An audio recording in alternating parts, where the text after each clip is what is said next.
কাজ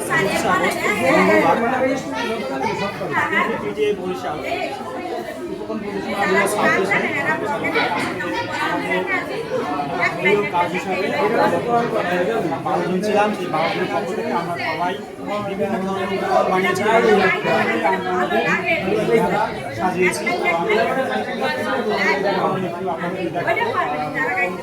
আমাদের আমরা কী করি, কীভাবে বাচ্চাদের শেখাই, আমাদের ব্লাক প্রাথমিকে বাচ্চাদের শিক্ষণ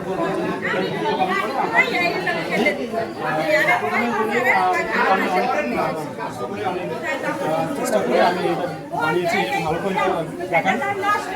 এটা হচ্ছে class 3 unit 4 lesson 1 let's play with sound, say the middle sound A and A. আচ্ছা, এই হচ্ছে আমার একটা সাউন্ডের একটা ক্লাস। এখানে বিভিন্নভাবে সাউন্ডটা বোঝানো হবে বাচ্চাদের, শিক্ষার্থীদের। তো এরপরে এখানে আরেকটা উপকরণ আছে, এটা হচ্ছে সময় শেখার মডেল, ম্যাম বানিয়েছেন।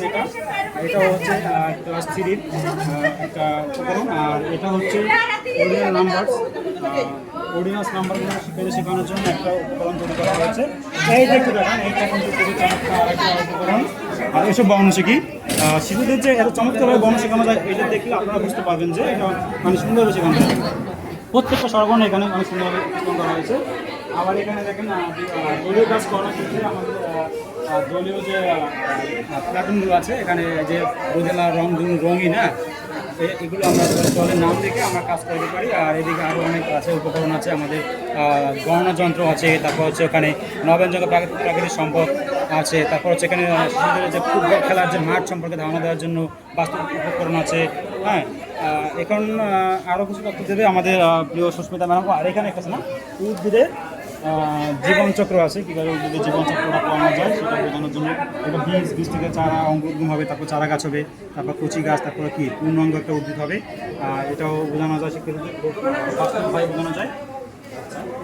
এখানে আরও কিছু উপকরণ আছে যেটা আমার সুস্মিতা ম্যাডাম বলবে আপনাদের। ম্যাডামের পরিচয়টা দিয়ে ম্যাডাম শুরু করেন। ম্যাডাম। আমি সুস্মিতা বিশ্বাস, রোল নম্বর 78, আমি বলছি। এছাড়াও আমাদের মাঝে আছে আরও অনেক ধরনের উপকরণ, যেমন শিশুদের স্থানীয় মান সম্পর্কে ধারণা দেওয়ার জন্য আমি এই ট্রেন গাড়িটা তৈরি করেছি।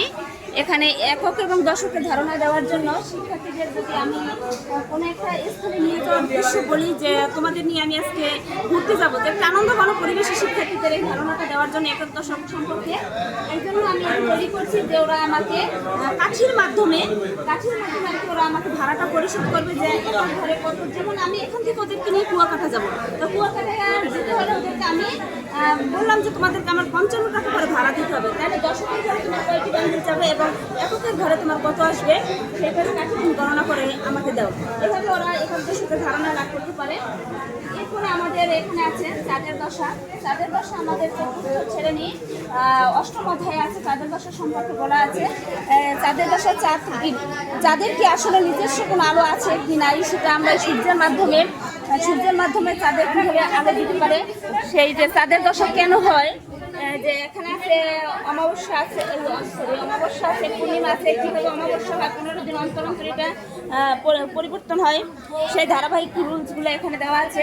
এবার এখানে আছে পরিষ্কার রক্ষায় আমি কীভাবে একটা পরিষ্কার পরিচ্ছন্ন পরিবেশ আমরা তৈরি করতে পারি, প্রত্যেকটি জায়গায় যে ময়লা আবর্জনা না ফেলে আমরা পরিষ্কার পরিচ্ছন্ন রাখতে পারি, এর জন্য এটা আছে। আর এখানে আছে একটা গণনা যন্ত্র, যেমন গণনা করার জন্য যোগ, বিয়োগ, গুণ, ভাগ, এখানে প্রত্যেকটি বিষয় সম্পর্কে ধারণা দেওয়া হয়েছে।